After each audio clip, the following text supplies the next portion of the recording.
Good morning! For today's video ay gagawa tayo ng banana carrot puto. Simulan na natin. 2 cups lang po yan ng all-purpose flour. Maglagay tayo ng egg. 1 piraso po yan na XL na itlog.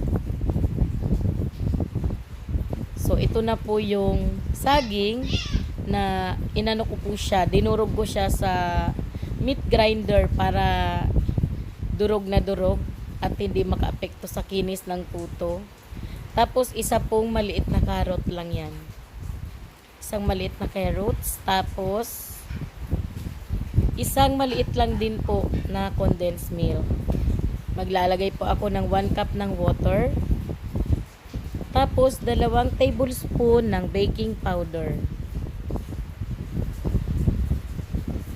Pagkatapos pwede na pong isabay dyan yung 3 tablespoon ng vegetable oil.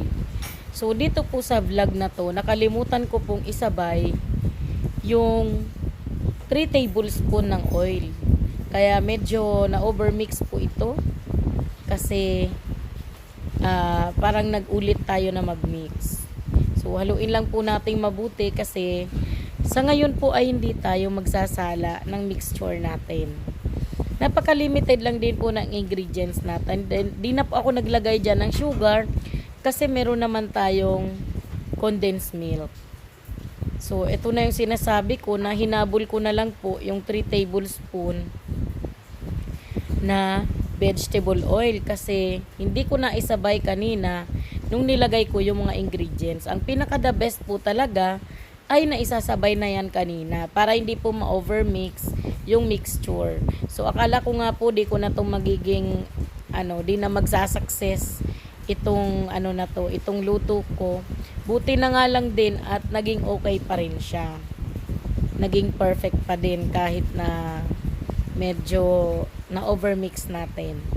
So maglalagay na tayo sa mga molder dahil isang salang lang po ito sa sa steamer.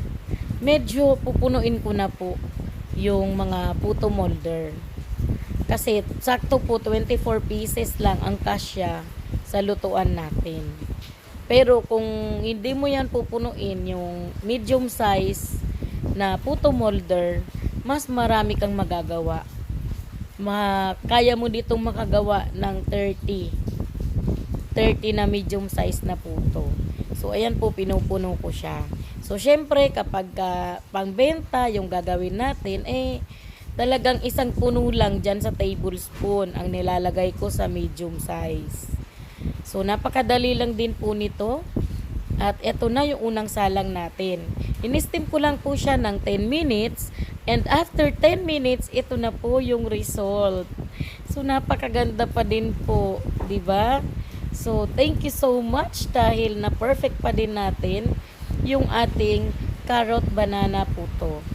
So, ito na yung ating finished product. Maganda pa rin po yung kinalabasan at napakalambot po niya. Thank you so much!